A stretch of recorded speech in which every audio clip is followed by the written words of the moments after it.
So, as a creative, one of the things that I really noticed is I just try to do too many things. I try to be a gaffer, I try to be a cinematographer, I try to be a key grip, editor, anything, everything. I want to be on set, I want to be working with the equipment, I want to be recording sound, I want to try out all the coolest new lenses, I want to play with the lights.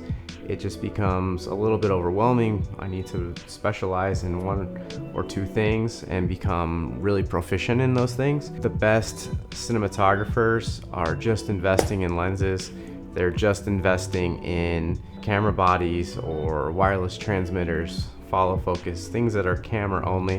And I see a lot of people who come up in the camera department who start off as maybe they're a focus puller and then they become Steadicam, or they become a camera operator, then a DP, and sometimes they even go on to produce and do other things too. But that's kind of the path, is they're really invested in the camera stuff and they don't spend any time or money or anything really on audio, and they don't spend too much on lighting.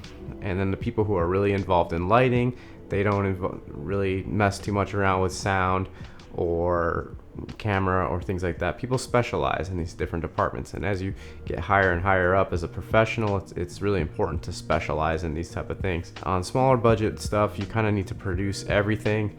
You need to be good with camera, you need to be fantastic with lighting, you need to have phenomenal sound.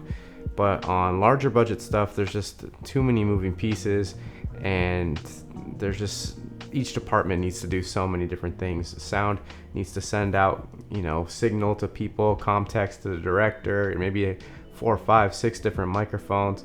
There's no way that one person, 2 people can manage that. If there's a small crew, only 4 people, 5 people, it gets really tough. You see on these larger movies, larger sets, there's a whole wardrobe department, maybe even 2 or 3 people in sound.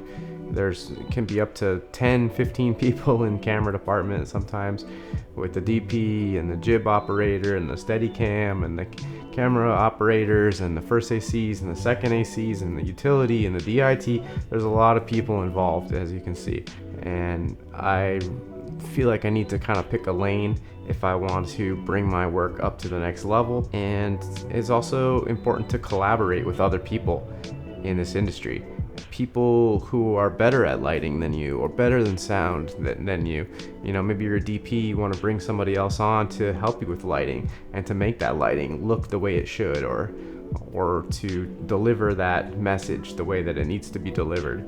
Sometimes you need to bring on a gaffer, to help you with lighting, because they have a whole package and they can come with a crew and really just add so much more to your project than what would happen if you were to try and do a little bit of lighting and a little bit of camera, a little bit of this. If someone's there and their job is just to pull focus and just to change lenses, just to keep batteries charged and manage the media, your shoot is going to go so smooth, because just those things are taken care of. There's somebody who is looking out for you and making sure that those things are done. And if you're an editor, or if you hire an editor, that person is an editor. They're going to be able to sit down at the computer, they're going to be able to ingest the footage, they're going to be able to get you cuts right away, because that's what they're doing each and every day, is they're sitting down and they're being an editor. They're not going to be on set, they're not going to be off doing other type of production work. They're an editor. They're there to deliver this and get on to the next project. Specialize. That's really my message to you, is to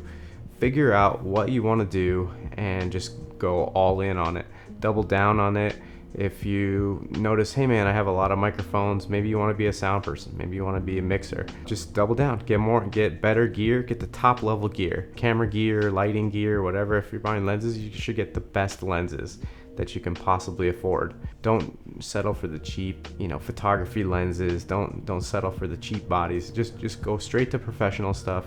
Maybe even sell some of your consumer level things so that you could have those name brands, because the producers really want those name brands. They don't care about the low level stuff. You need to be able to have professional gear that's going to be able to get the job done and look professional. Figure out where you stand, where you want to be, and go all in.